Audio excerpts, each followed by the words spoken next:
The Turkish invasion has not restarted, but CBN's Chuck Colton reports there's still fighting going on near the front lines. There are still sporadic bouts of fighting in this area between the FSA forces and the Syrian Democratic Forces.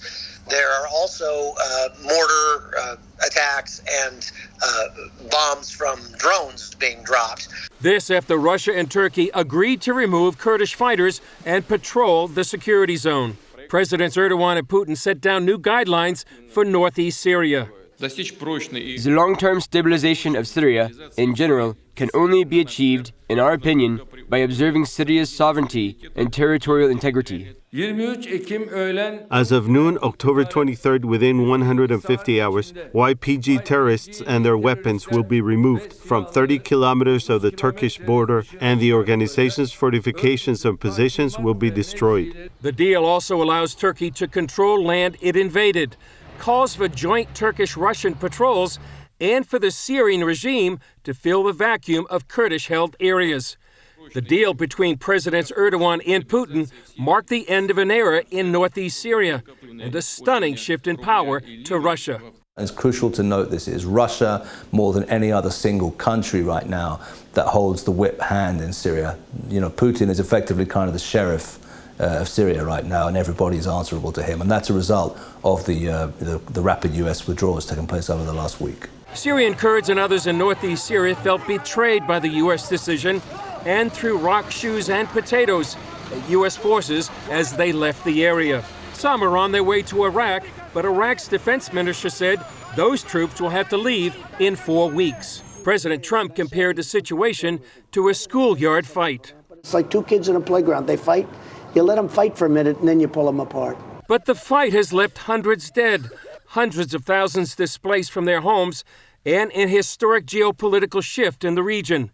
On Capitol Hill, both Democrats and Republicans tried to reassert U.S. presence in Syria.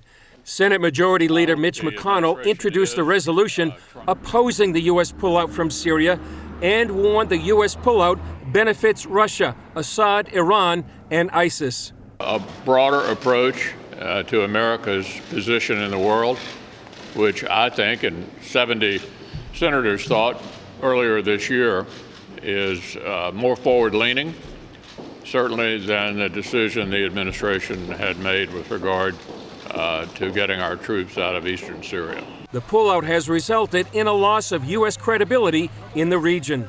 We're just not sure how much we can rely on the United States now or in the future. That is a reality on the ground. Chris Mitchell, CBN News, Jerusalem. Pat, this deal represents a huge shift in the balance of power in the Middle East. It was a geopolitical blunder of massive proportions, and our children and grandchildren will have to live with it, because the reputation of the United States as a reliable ally does not exist anymore. And who's going to join with us and give their sons and daughters to sacrifice, as the Kurds have done, if this is the way they're going to be treated and be called like schoolhouse bullies fighting and then being pulled apart? Hundreds of thousands of people are losing their lives and are losing their homes and losing their property. It's very serious.